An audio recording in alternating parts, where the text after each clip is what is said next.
من الشيطان الرجيم. بسم الله الرحمن الرحيم. هو الذي خلقكم ما في الأرض جميعا ثم استوى إلى السماء فسواهن سبع سماوات وهو بكل شيء عليم.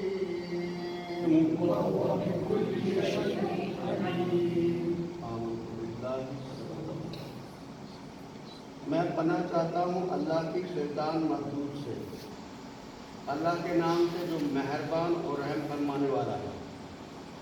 والذی، وہ بھی ہے جس نے خلق، پیدا کیا، لکم، تمہارے لیے، ما فی الارض، زمین میں،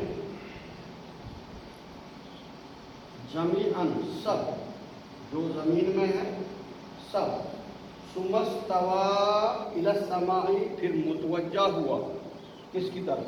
آسمان کی طرف. فسواہن سبع سماوات، پس اسے ٹھیک ٹھاک بنایا 7 آسمان. وہو بکل شیء علیم، بے شک اللہ تعالیٰ ہر چیز پر علم رکھتا ہے. اللہ تعالیٰ ہر چیز پر علم رکھتا ہے. اب یہاں سے پھر توحید کی آیت ہے. یہ توحید کی آیت ہے. پچھلی آیتوں میں جو تذکرہ ہوا، اب اللہ تعالیٰ اس کو سمجھانے کی کوشش کر رہا ہے انسان کو، کہ انسان کو اتنا کچھ دیکھنا، اگر دیکھے انسان آسمان کی طرف بھی دیکھے تو آسمان اللہ تعالیٰ نے پیدا کیا، زمین کی طرف دیکھے تو زمین میں کیا کچھ نہیں ہے انسان کے لیے. مطلب اگر انسان تھوڑا غور کرے، انسان کے لیے ہی سب کچھ ہے. یہاں غور کرنے کا مقام ہے کہ انسان دیکھو، ایک پریکٹیکلی ہم دیکھیں، بٹھی اینٹ تیار کرتا ہے، اس کو بٹھی میں ڈالتا ہے، اس سے اپنا کام لیتا ہے. پتھر کے ٹکڑے کرتا ہے اور اس سے بھی اپنا کام لیتا ہے. گھاس کاٹتا ہے، پتے کاٹتا ہے. مگر یہ وہ چیزیں ہیں جو انسان جبرن کرتا ہے. یا باقی چیزیں ہیں، پھل فروٹ ہے، میوہ ہے، زمین کے مختلف. آپ دیکھیں گھر کے نیچے پہاڑی ہوا کرتے تھے، اسے ان لوگوں نے کس طرح سے کاٹ کوٹ کر کتنا بزنس بنایا. وہ کرشر کا مٹیریل، وہ جب بھاڑا والے آئے انہوں نے اس کو پاس کیا، دریا کے ریت کو فیل کر کے اس ریت کو پاس کیا تو وہ مٹی بھی بک گئی. یعنی زمین کے اندر خزانے ہیں لیکن دیکھنے والے کی نظر چاہیے. یعنی یہ سب کچھ انسان کے لیے اللہ تبارک و تعالیٰ نے، یہ سب کچھ چیزیں اللہ تعالیٰ نے، پچھلے ہم نے آیتوں سے پڑھا کہ اللہ تبارک و تعالیٰ نے سب کچھ انسان کے لیے پیدا کیا. یعنی انسان کو یہ سمجھانے کی کوشش اللہ تعالیٰ کر رہا ہے کہ اے انسان تو دیکھ. اب یہاں پر وہ الذی، وہ ذات، خلق، جس ذات نے پیدا کیا، لکم، تمہارے لیے. یعنی یہ بھی ہمارے لیے اس ذات نے اس چیز کو خلق کا ہوتا ہے پیدا کر. لکم، تمہارے لیے، ما فی الارض جمیعاً، جو بھی زمین کے اندر ہے سب. یعنی یہ تمہارے لیے بنایا گیا ہے. زمین کے اندر جو بھی چیز ہے اس سے انسان کو فائدہ ہے. اللہ تبارک و تعالیٰ نے جو بھی زمین میں پیدا کیا، وہ انسان اس کے کام کبھی نہیں آ سکتا ہے. اگر سوچے انسان تنہائی میں بیٹھ کر، کیا پتھر کے ہم کبھی کام آئے؟ کیا مٹی کے ہم کبھی کام آئے؟ کیا گھاس کے ہم کبھی کام آئے؟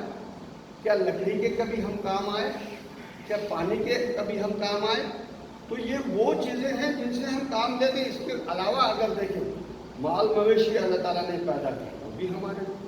ایک انسان شیر کے دانت توڑتا ہے، اس کو بیچتا ہے، اس کی کھال بیچتا ہے. اب کتنا خطرناک جانور ہے شیر، سانپ کا زہر نکال کر اس کی خرید و فروخت کرتا ہے، کتنا خطرناک جانور ہے سانپ۔ تو انسان کتنا خود غرض ہے، کبھی سانپ کے یا شیر کے یا پتھر کے کام نہیں آئے۔ تو اللہ تعالیٰ نے یہاں پر باور کرانے کے لیے انسان کو باور یہ سمجھانے کی کوشش کی، یہ تو زمین کے اندر میں نے پیدا کیا ہے، یہ سب کا سب تمہارے لیے، یہ تمہارے لیے ہے کہ تم عقل سے کام لو۔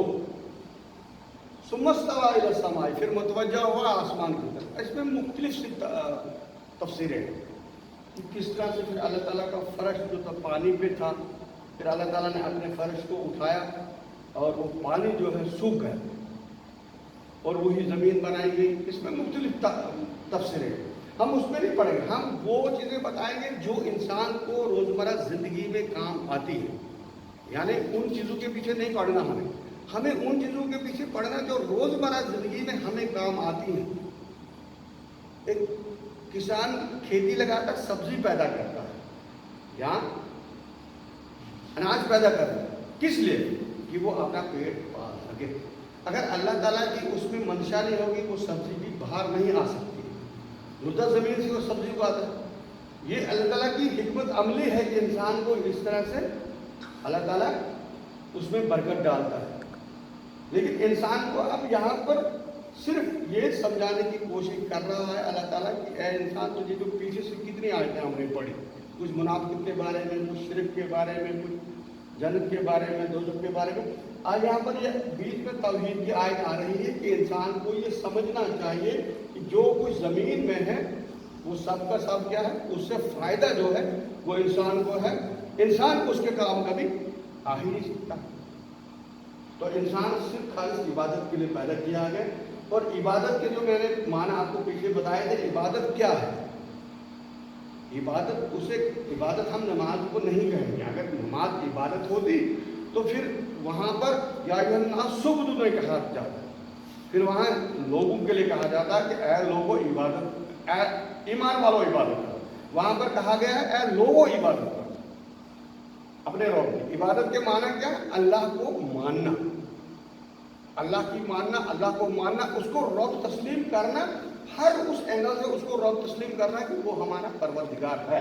تو یہاں پر ثم استوى الى السماء، پھر اس میں متوجہ ہوا آسمان کی طرف، اور سواهن سبع سماوات، ان کو 7 آسمان بنائے۔